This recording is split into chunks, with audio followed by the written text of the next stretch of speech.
Hi everyone, it's Dr. Chi. Welcome to another episode of In Good Hands with Dr. Chi. So today we'll be talking about part 2 of de Quervain's tendonitis, and I'll share with you the treatments of this tendonitis.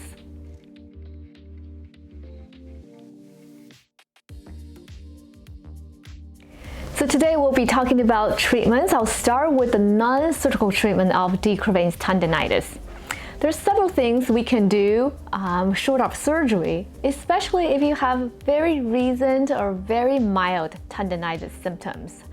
One of the non-surgical treatment of de Quervain's tendonitis is activity modification. What does that mean? It simply means that stop lifting so heavy and make sure that you don't strain your wrist. Second thing that we can do is anti-inflammatory medication, such as Motrin, Aleve, any type of anti-inflammatory medication. However, to feel a difference, you have to take a high dose of anti-inflammatory medication, because the medicine requires blood flow to carry that medication to the targeted area. And in your tendons, there's really very little blood flow. So the anti-inflammatory medication by mouth is not a very successful treatment. Third, what we can do is we can provide you with a special type of brace that actively rests your wrist and thumb. I'll show you the correct brace. So the correct brace looks like this. Okay, as you can see, it not only immobilizes the wrist, it also immobilizes the thumb. Because I have seen many patients that come to my office, they say, oh yeah, my doctor gave me a brace that doesn't work. It might not be the correct one. So I'll show you one that's a very common brace, but it's not the correct one. So this one is a very common wrist brace that everybody is familiar with. However, if you look over here, there's a hole for your thumb. It does not provide any immobilization or support. So in a sense, this is not a correct brace. And again, I'll show you, if you were to get a brace or your doctor fits you with a brace, make sure it's this type. This is called a thumb spike up brace, and it holds your thumb stable. So that will rest the tendon and give you support and give you relief from the de Quervain's tendonitis. Now, if you have tried all that and you're still having pain, the more effective non-surgical treatment is a cortisone injection. So what we do is we put a cortisone steroid basically into this tendon sheath in hope that the steroid is going to deliver strong anti-inflammatory effect, so much more effective than taking a Aleve, to kind of calm down the inflammation.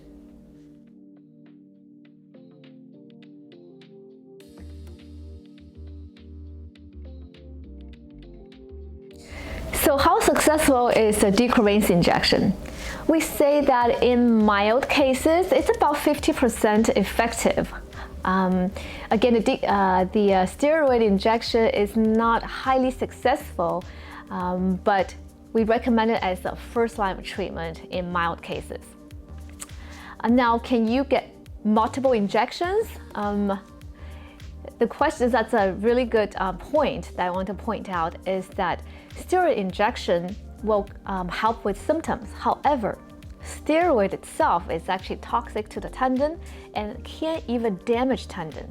So we do not recommend repeat steroid injection in the same area, because the risk of tendon rupture may go up with repeat injections. So for example, if you had a cortisone injection and then it's been at least 3 to 4 weeks, you don't feel any improvement, or you feel recurrence or partial improvement, it's a sign that the steroid injection might not be as effective and you're probably a good surgical candidate.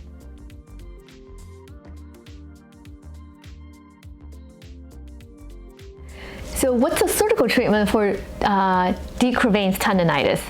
So that's actually a very small surgery. We call it minor procedure. It can be done under just strict local anesthesia, just numbing up the wrist right here, or it can be done with local with light sedation or light twilight sleep. Once the skin is numbed, I make a little cut right here over the problem area. And through that incision, we release the tight tunnel that the tendon glides in and take away all the scar tissue in there.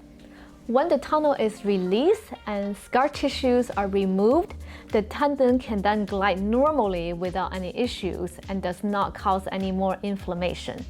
So this type of surgery is highly successful and it's very straightforward. It's a very good option.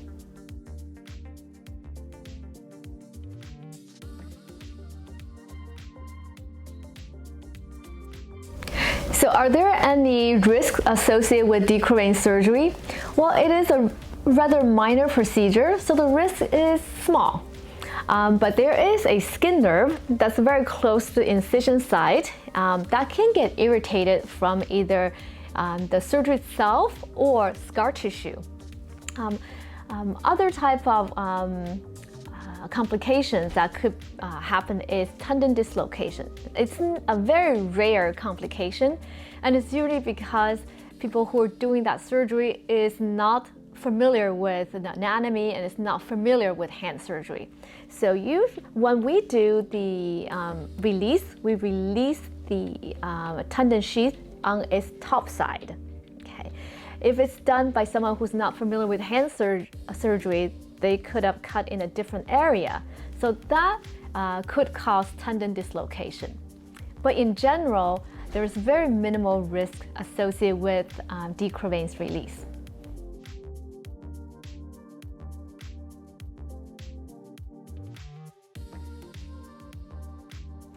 So are there any risks if, I decide, hey, I'm not going to do anything about it, I'll just let it ride it out? Well, there are some consequences. Rarely the decurvain tendonitis will self-improve, especially with rest. However, if you had the symptom for a long time, the tendon will starting to degenerate. And the worst case scenario, when the treatment is ignored, is tendon rupture. One note I want to mention with this type of complication is that when you rupture this tendon right here, there is very few options that we can do to reconstruct it. Once this tendon is ruptured, you're going to lose thumb abduction, which is this motion. And as you can see that if you cannot move your thumb, it will be quite debilitating. So we don't recommend patients to wait for a long time. We want you to get this treated as soon as possible because the treatment for decurvain surgery is such a short and minor procedure, and the consequences of waiting until tendon rupture is very significant and debilitating.